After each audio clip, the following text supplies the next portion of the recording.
হোটেলে গেলে কি করে? হোটেলে যা যা করা তো তাই করে। কি করেছে তো ভেঙে বলবেন না যে আপনি যে সাইড নম্বর আছে না দেখা করতে? না, হোটেলে গেছে তো শারীরিক সম্পর্ক করার জন্যই গেছে। আমি তো জানতাম না সে যে আমাকে নিয়ে হোটেলে যাচ্ছে। তো এখন কি চান আপনি আসলে? আমি চাই মূলত সে আমাকে বিয়ে করুক, আমাকে সে বিয়ে করে আমাকে স্ত্রীর স্বীকৃতি দিক, আমি এটাই চাই। কারণ ওরা জানি না শুনে ডিভোর্সে মেয়েদেরকে আর যাদের স্বামী মারা গেছে তাদেরকে, এইসব মহিলাদেরকে এই সমস্ত ছেলেরা টার্গেট করে প্রেমে ফেলায় বিয়ের প্রলোভন দেখায়, ওদেরকে নষ্ট জীবনটা আরো নষ্ট করে থইয়া যায়। ওর সাথে আমার পরিচয়, আমি ওর কাছ থেকে 50,000 টাকা লোন উঠাইছিলাম। লোন উঠাইবার পরে ও আমাকে বিয়ের প্রলোভন দেখাইছে, তারপরে আমার সাথে একাধিক ভাবে শারীরিক মিলামেশা করছে। তো ও আমাকে এখন বিয়ে করতে অস্বীকার করতেছে। আমি চাই ও আমাকে বিয়ে করুক। ঠিক আছে, মানছি আমি দেহ ব্যবসায়ী। ওর বাবা মা কিভাবে জানে আমি দেহ ব্যবসায়ী? ওর বাবা মা কি আমার সাথে ছিল? দেখছে যে আমার স্বামী নাই, আমি স্বামী ছাড়া থাকি, একা থাকি বাবা মার সাথে, তখনই কিন্তু ও আমাকে মানে বিয়ের প্রস্তাব দেয় যে তোমাকে আমি বিয়ে করবো। এরকম ভাবেই তার সাথে আমার পরিচয় হয়। মানে প্রেমে আমি প্রথম পড়তে চাই নাই, সে আমাকে বাধ্য করছে তার প্রেমে করাইবার জন্য, তাকে ভালোবাসতে। ওর সাথে আমার পরিচয়, আমি ওর কাছ থেকে 50,000 টাকা লোন উঠাইছিলাম। এই মহিলাটা বিশ্বাস করেছিল সেই ম্যানেজারকে, এমনভাবে বিশ্বাস করেছিল সেই ম্যানেজার মানে কিস্তির স্যার যেখানে বলতো সেখানেই যেত। এত পরিমাণ অন্ধের মতো ভালোবাসার কি প্রতিদান পেল সে? তাকে ভোগ করে এখন সেই মেয়েটা রাস্তায় রাস্তায় ঘুরে বেড়াচ্ছে। তার ফ্যামিলি থেকে তাকে বের করে দিয়েছে। তার এখন যাওয়ার মতো জায়গা নাই। এই মেয়েটিকে কে এখন বিয়ে করবে? এটা হচ্ছে আমার প্রশ্ন আপনাদের কাছে। আপনারা সম্পূর্ণ ভিডিওটা দেখবেন। প্রিয় দর্শক, এই মেয়ের কথাগুলা শুনবেন। এই মেয়ের দাবি হচ্ছে সেই কিস্তির অফিসার তার সাথে যে এমন প্রতারণা করেছে, তার দাবি হচ্ছে সে তাকে বিয়ে করতে চায়। এখন আমার কথা হলো, তাকে কি আর বিয়ে করতে পারবে?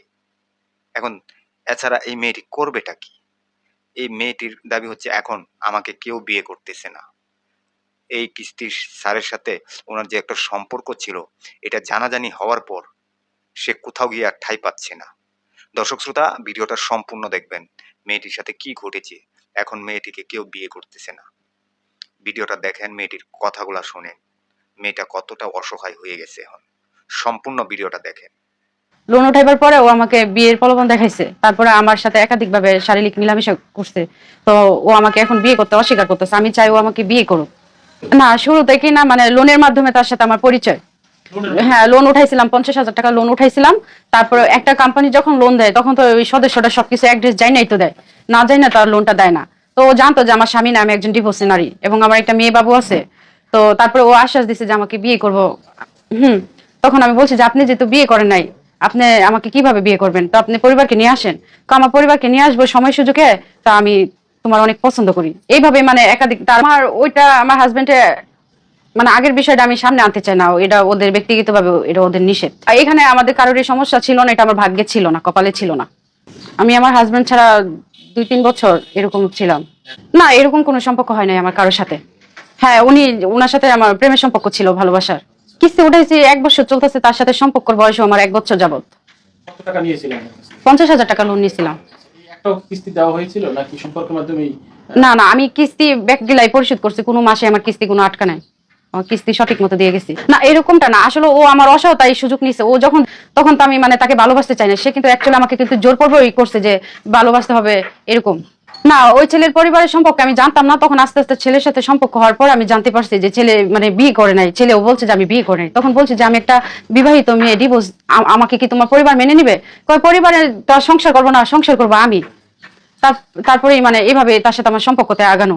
এলাকাবাসী মানে ওকে যে আমি ভালোবাসি এইটা এইভাবে জানতো না, যেহেতু ও আমি যে এলাকায় থাকতাম ওই এলাকাটা তার কেন্দ্র ছিল, ওখান থেকে সে কিস্তি কালেকশন করতো। তো প্রতিদিনই যাতায়াত করতে, আসা যাওয়া করতো। এটা এলাকাবাসী এটা খারাপ চোখে নিত না, ওকে সবাই চিনে যে কিস্তির জন্যই তো আসে।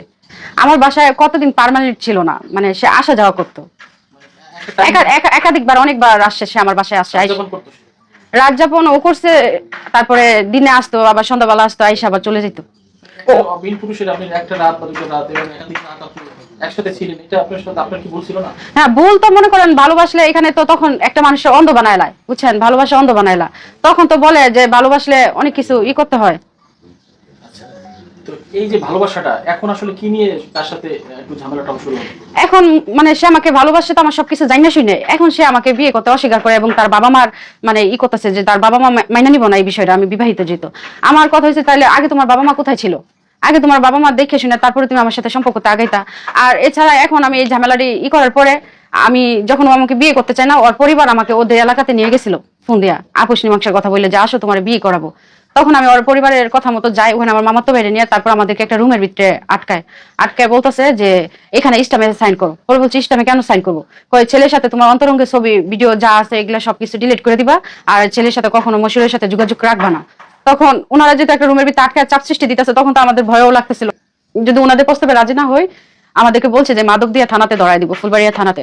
তখন আমরা নিজেরা বাঁচার জন্য আমরা ইস্টামে সিগনেচার করি, কইরা তারপর ওখান থেকে আসি, আইসা মোহনগঞ্জে থানাতে একটা অভিযোগ দিই। এই অভিযোগের ভিত্তিতে তারপরে নেত্রকোনা কোর্টে মামলা দিই। ওই মামলাটা এফআইআর হিসাবে গণনা করছে ম্যাডামে।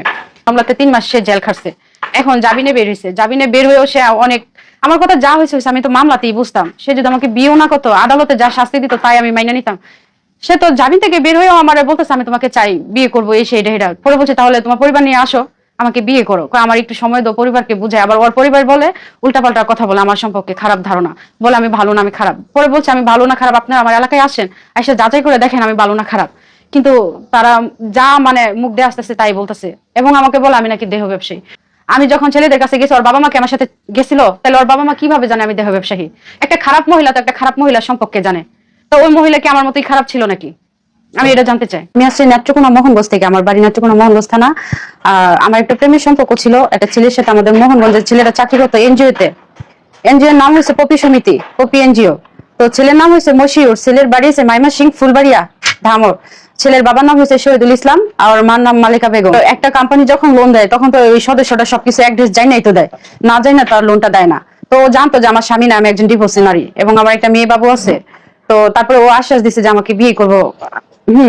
তখন আমি বলছি যে আপনি যেহেতু বিয়ে করেন নাই, আপনি আমাকে কিভাবে বিয়ে করবেন, তো আপনি পরিবারকে নিয়ে আসেন। তো আমার পরিবারকে নিয়ে আসবো সময় সুযোগে, তা আমি তোমার অনেক পছন্দ করি। এইভাবে মানে একাধিক তার মানে প্রেমে আমি প্রথম পড়তে চাই নাই, সে আমাকে বাধ্য করছে তার প্রেমে করার জন্য, তাকে ভালোবাসতে। হাজবেন্ড নেই তো আসলে কি কারণে নেই, বা আপনি ছেড়েছেন কি একটু অল্প যদি শেয়ার করেন? না আমার ওইটা আমার হাজবেন্ডে মানে আগের বিষয়টা আমি সামনে আনতে চাই না, এটা ওদের ব্যক্তিগত ভাবে, এটা ওদের নিষেধ। মানে আপনার সমস্যা না, আপনার হাজবেন্ডের না এখানে আমাদের কারোর এই সমস্যা ছিল না, এটা আমার ভাগ্যে ছিল না, কপালে ছিল না।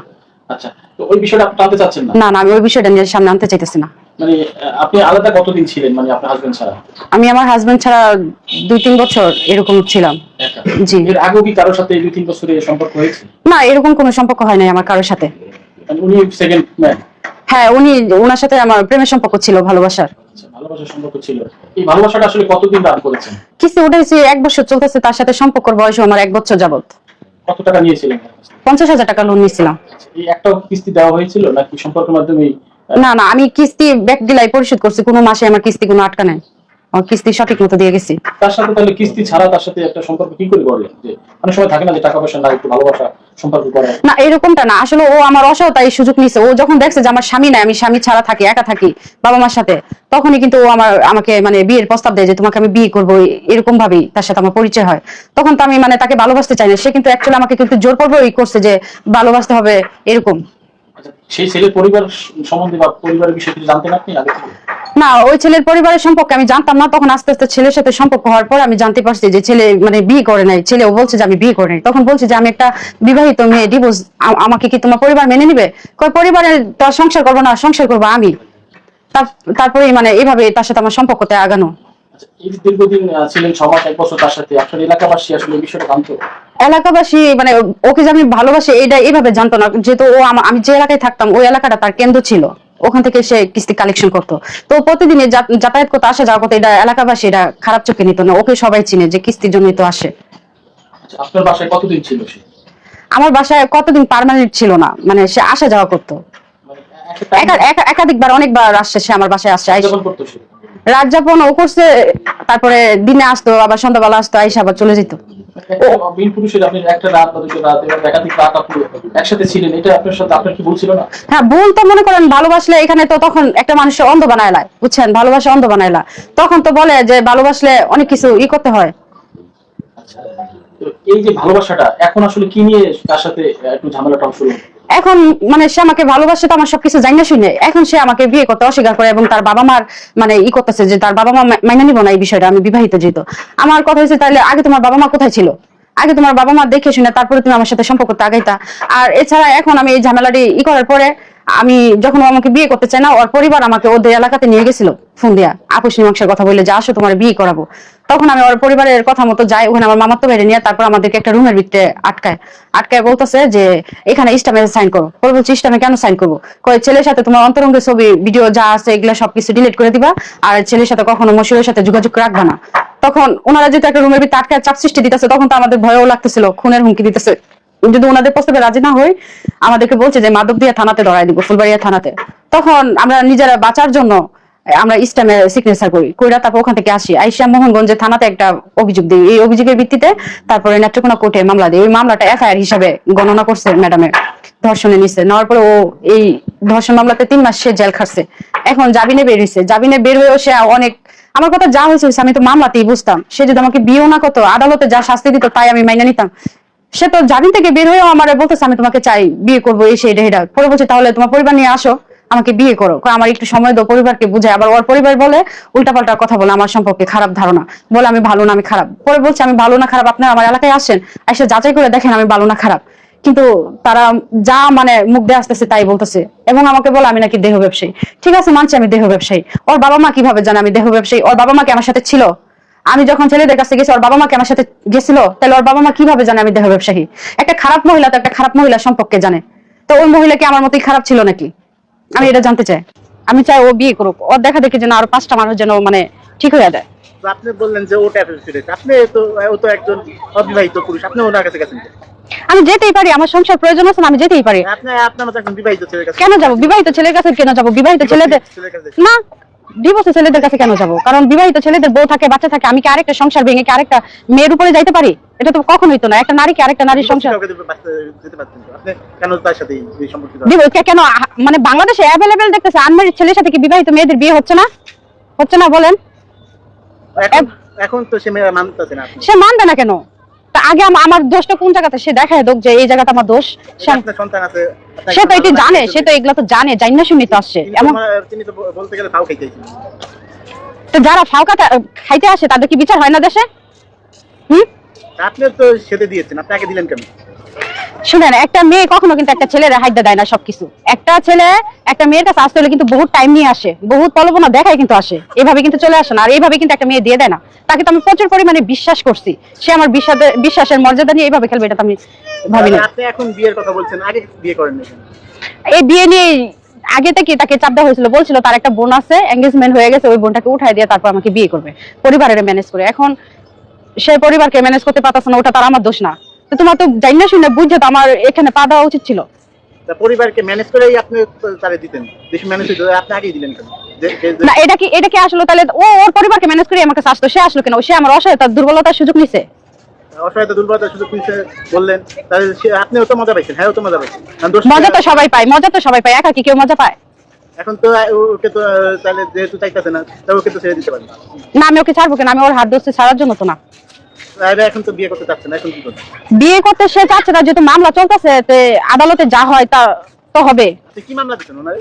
এফআইআর ধর্ষণ মামলা দিচ্ছেন? জি। তো ধর্ষণ মামলায় আপনি কি কোথায় কোথায় ধর্ষণ করেছেন বলেন তো? কয়বার বলবো একটা কথা? বারবারই তো বলতেছি আমি। কোথায় কোথায় অনেকবার বলা হয়েছে, অনেক হাজার ভিডিওতে বলা হয়েছে এই বিষয়টি। এই যে ধর্ষণের কোনো প্রমাণ রয়েছে আপনার? অনেক প্রমাণ দেওয়া হয়েছে, আবার অনেক প্রমাণ আছে আমার কাছে। ওগুলা না, এটা এখানে তো ওপেনলি দেখা যাবে না, ভিডিও তো ওপেনলি দেখা যাবে না। এমনি কোনো ছবি নাই? ছবি যেটি আছে ওটি দেখাইছে, আর এগুলা ভিডিও ওপেনলি দেখা যাবে না, এটা একটা প্রাইভেসি সিক্রেট। কিন্তু আমি প্রমাণ কার্যক্রমে দেখাবো। এটা আপনি এখানে যে প্রমাণ দেখাতে পারতেছেন, তা আপনি বিয়ে ছাড়া কেউ কাউকে পাইতে দেয় না, ওই আমার কাছ থেকে জোর করে নিছে। আপনি বিয়ে ছাড়া কেমন তার সাথে দিলেন? তার মানে আপনি নিজের ইচ্ছায় পাইতে দিচ্ছেন, সে নিছে? নিজের ইচ্ছা তো কেউ পাইতে দেয় না, নিজের ইচ্ছা তো আমি পাইতে দিই নাই। আর বিয়ে ছাড়াই আমার মতো তো হাজার। আচ্ছা, লাইলা মামুন এক ঘরে বিয়ে ছাড়া যে সংসার করছে, তো এটা কিভাবে হইলো? লাইলা লাইলা মামুনের সাবজেক্ট তো আলাদা আর আপনার সাবজেক্ট আলাদা। আর প্রমাণ আছে, ভিডিও আছে। তা আমাদেরটাও তো প্রেমের সম্পর্ক ছিল, বিয়ের প্রলোভন দেখাইছে, এইসব প্রমাণ আছে। সে আমাকে অনেক ভাবে আচ্ছা একটু প্রমাণগুলো সাবমিট করতে পারবেন? সাবমিট করতে পারবো না কেন, অবশ্যই করতে পারবো। এই যে সে যে আমার সাথে মানে বিভিন্ন জায়গায় মিলামিশা করতো, আমি যদি কারোর সাথে প্রকাশ করতাম তাহলে সে আমার অনেক পছন্দ দিত, আমার মেয়েরও পছন্দ দিত। আবার বলতো যে এগুলো তুমি মানুষের সাথে কেন শেয়ার করো, এটা আমার ব্যক্তিত্ব বাজিয়ে, যে দেখেন শুনে ওই ভিডিও তার এখানে সাবমিট করা যাবে না। কে করেছে? আপনি করেছেন না মশিউরে করেছে? মানে মোবাইল ছিল খাটের এখানে, মানে আপনি আগে প্ল্যান করে খাটের এখানে প্ল্যান করা বলতে দুজনই ইচ্ছাকৃতভাবে ভিডিও করা হয়েছে। আচ্ছা, এইসব কাজ করতে গেলে তো আসলে প্রমাণ রাখেন, আপনারা কেন এই প্রমাণ রাখছেন? এটা প্রমাণ রাখছি তো এই জন্য যে সে যখন দেখছে যে আমার সাথে প্রতারণা করতেছে, আমাকে বলতেছে যে বিয়ে করবো না, তখনই কিন্তু এই ভিডিওটা করা হয়েছে। বা আমি করছি তাকে বুঝতে দেই নাই, সে আমি বলছি যে আমরা একটা ভিডিও করবো, পরে বলে আচ্ছা ঠিক আছে করো। আপনারা যে পারফরম্যান্সটা করেছেন এটা আর কি পরবর্তী দেখার জন্য। জি, তারপরে এই ভিডিও ওর মোবাইলেও ছিল। আচ্ছা পারফরমেন্সে এক নম্বর খেলোয়াড় কে? এটি কি ধরনের প্রশ্ন? আমার মনে হয় তো সেই ছিল, যেহেতু প্রতারণার দিক দিয়ে সর্বদিক দিয়ে যেহেতু সেই বিশ্বাসঘাত করছে, তাইলে তো আমার মনে হয় যে সেই পারফরমেন্সের দিকে এক নম্বরই ছিল। নাকি আমি ইজ্জতের ব্যবসা করি এরকম কিছু তো না। আমি চাই সে আমাকে বিয়ে করুক, আমার সামাজিক মর্যাদা দুক। আপনি স্ত্রীর অধিকার চাচ্ছেন? যে আমি স্ত্রীর অধিকার চাই। আর সে আপনাকে স্ত্রীর অধিকার দেবে না? সে দিবেন আর না দিবে, সে এরকম একটা আমতামতার মধ্যে থাকে, তার পরিবারের ডিসিশনের উপরে সে আছে মূলত এখন। আচ্ছা মূলত সে তো দিতে চাচ্ছে সম্ভবত আপনার হ্যাঁ, হ্যাঁ। আসলে যেটা বুঝলাম। জি, জি। তার পরিবার থেকে কি ধরনের আশ্বাস দিচ্ছে? তার পরিবার থেকে বলতেছে যে আমার ছেলে বিয়ে করে নাই, আনমেরিড একটা ছেলে, বিবাহিত মেয়ে বিয়ে করাবো না, এরকম তার পরিবারে। এখন তার ছেলে তো জানিয়ে শুনে বিবাহিত মেয়েদেরকে পছন্দ করছে, তার ছেলের পছন্দ বিবাহিত মেয়ে, এখন তারা চাইলে কি আনমেরিড মেয়ে বিয়ে করাতে পারবো ছেলেরে? আপনি কেন বললেন না তার পরিবারকে যে তাহলে সে তো জেনে বুঝে আমি বিবাহিত, আমি ডিভোর্স ছিলেন, আমার সন্তান আছে, সে তো জেনে বুঝে আমার সাথে শারীরিক মেলামেশা করে? আমি এই কথা বলছি, ওর মার সাথে আমার কনফারেন্সে কথা বলাই দিছে। আমি বলছি যে দেখেন আমার একটা মেয়ে আছে, আমার ডিভোর্স হয়ে গেছে, আপনি ছেলে জানিয়ে শুনে আমার সাথে সম্পর্ক করছে। তখন এই কথা বলাতে পরে ওরে ওর বাবা মা হয়তো বকাবাদ্য করছে, তখন ও আমার ভিডিও মানে অডিও কলে কনফারেন্সে রেখে কথা বলছে আর বলছে যে আমি এই বিষয়টা অস্বীকার করি, এরকম ধরনের। দর্শক শ্রোতা, এই যে মেয়েটির কথাগুলো শুনেছেন, তার মনের কষ্টটা কিন্তু মিডিয়ার সামনে প্রকাশ করলেন। এত বিশ্বাসের পরও মানুষ কিভাবে প্রতারণা করে, এটা অবশ্যই কমেন্ট বক্সে কমেন্ট করে জানিয়ে যাবেন।